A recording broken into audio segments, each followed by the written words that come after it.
जोहार दोस्तों, जनमन की बात में आपका स्वागत है। मैं हूं आनंद कुमार। गोड्डा के भाजपा सांसद डॉक्टर निशिकांत दुबे के एक ट्वीट के बाद झारखंड का सियासी माहौल गर्मा गया है। अटकलें लगने लगी हैं और बवाल मचने के पूरे आसार बन गए हैं।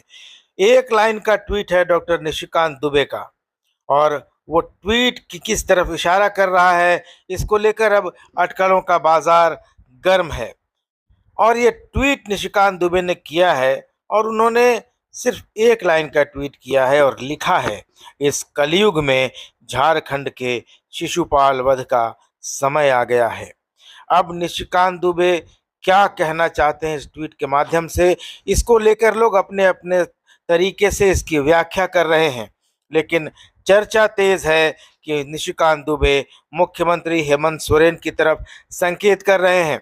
निशिकांत दुबे अपने ट्वीट्स के लिए और हेमंत सोरेन पर अपने हमलों के लिए जाने जाते हैं, और कई बार उन्होंने ईडी की कार्रवाई को लेकर मीडिया से भी पहले सूचनाएं दी हैं। तो निशिकांत दुबे का यह ट्वीट ऐसे मौसम में, जब आज मुख्यमंत्री हेमंत सोरेन ने हाईकोर्ट का रुख किया है ईडी की कार्रवाई को रोकने के लिए, ईडी के समन के खिलाफ और किसी तरह की पीड़क कार्रवाई या संभावित गिरफ्तारी से बचने के लिए, इस बीच में निशिकांत दुबे का ये जो ट्वीट आया है, ये अपने आप में किस तरफ संकेत करता है, यह एक बहुत महत्वपूर्ण बात है। यह ट्वीट 2:32 पर किया गया है। दिन के 23 सितंबर को मुख्यमंत्री को ईडी के दफ्तर जाना था, लेकिन मुख्यमंत्री ईडी के दफ्तर नहीं गए। उन्होंने याचिका की कॉपी भेज दी ईडी के पास, और उसके बाद 11 बजे के आसपास उन्होंने हाई कोर्ट में याचिका दाखिल कर दी। लेकिन इसके बाद 2:32 पर गोड्डा के सांसद निशिकांत दुबे ने ये ट्वीट किया कि झारखंड में शिशुपाल के वध का समय आ गया है। तो इस ट्वीट को लेकर झारखंड मुक्ति मोर्चा ने भी दोस्तों टिप्पणी की है, लेकिन वो टिप्पणी भी कोई साफ स्पष्ट नहीं है। पार्टी के केंद्रीय महासचिव सुप्रियो भट्टाचार्य ने कहा कि इनकी भाषा इतनी खराब हो गई है कि इस पर टिप्पणी करना बेकार है। लेकिन कई बार राजनीति में इशारों में कही गई बात के भी कई मायने होते हैं, और निशिकांत दुबे का ये जो इशारा है कि इस कलयुग में शिशुपाल वध का समय आ गया है झारखंड में, इसको लेकर झारखंड मुक्ति मोर्चा के केंद्रीय महासचिव सुप्रियो भट्टाचार्य ने कहा है कि निशिकांत दुबे की भाषा इतनी खराब हो गई है कि इस पर टिप्पणी करना बेकार है। उन्होंने कहा कि वे सांसद हैं और कम से कम भाषा की मर्यादा तो उन्हें रखनी चाहिए, और अगर निशिकांत दुबे कुछ कहना चाहते हैं तो इशारों में क्यों कह रहे हैं, साफ साफ कहें कि वो क्या करना चाहते हैं।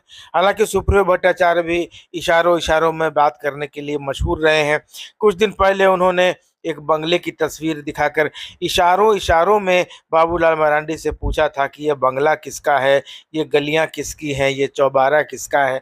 उनकी ये इशारेबाजी भी किसी को समझ में दोस्तों आई नहीं थी। लेकिन बहरहाल इशारों की बात है, लेकिन ये इशारे लोगों को बहुत भ्रमित करते हैं, लोगों को बहुत कंफ्यूज करते हैं। लेकिन निशिकांत दुबे के इस ट्वीट पर भारतीय जनता पार्टी झारखंड के प्रवक्ताओं ने भी किसी तरह की टिप्पणी से इनकार कर दिया, और कहा कि मामला हमारी पार्टी का नहीं है। सांसद निशिकांत दुबे ने ट्वीट किया है, अब इस ट्वीट के मायने क्या हैं, उनका इशारा किस तरफ है, यह तो वही बता सकते हैं। और प्रवक्ताओं ने इस पर टिप्पणी करने से इनकार कर दिया। तो दोस्तों, मैंने पिछले वीडियो में भी कहा था कि भाजपा का कुछ हिसाब किताब पता नहीं चलता है, कौन किसकी तरफ है, कौन किसकी बात समझता है, पार्टी की लाइन किस तरफ जा रही है, नेताओं की लाइन किस तरफ जा रही है, इसका अंदाज़ा लगाना बहुत मुश्किल काम है। लेकिन ये आपको बता दूं कि यह पहली बार नहीं है जब निशिकांत दुबे ने कोई ट्वीट करके इशारों में निशाना साधा है मुख्यमंत्री हेमंत सोरेन पर। निशिकांत दुबे पहले भी कई बार टिप्पणी कर चुके हैं। ईडी की पूछताछ और कार्रवाई के मामले में निशिकांत ट्वीट करते रहे हैं। ईडी की पूछताछ में क्या हुआ, आगे क्या कार्रवाई होगी, इसको लेकर भी निशिकांत ट्वीट करते रहे हैं। कई बार उनके ट्वीट गलत साबित हुए हैं, कई बार सही भी साबित हुए हैं। इस बीच भारतीय जनता पार्टी के एक वरिष्ठ नेता ने बताया है कि निशिकांत स्पष्ट संकेत दे रहे हैं कि ईडी के इतने बार भी समन के बावजूद मुख्यमंत्री हेमंत सोरेन पूछताछ के लिए नहीं पहुंचे हैं। भले ही वह समन के खिलाफ अब सुप्रीम कोर्ट के बाद हाई कोर्ट का रुख उन्होंने कर लिया है, लेकिन ईडी कार्रवाई का मन बना रही है, ऐसा निशिकांत दुबे के ट्वीट से संकेत मिल रहा है। उस भाजपा नेता का ये कहना है और ये भी कहना है कि निशिकांत जी ने इशारों में यह संकेत दे दिया है कि ईडी अब किसी बड़ी कार्रवाई की तैयारी में है।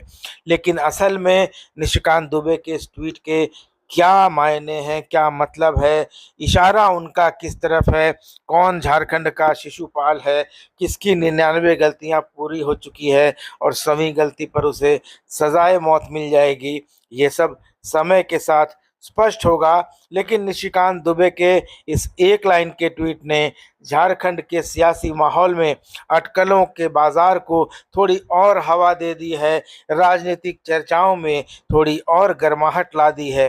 बने रहिए मेरे यानी आनंद कुमार के साथ और देखते रहिए जनमन की बात। धन्यवाद, नमस्कार।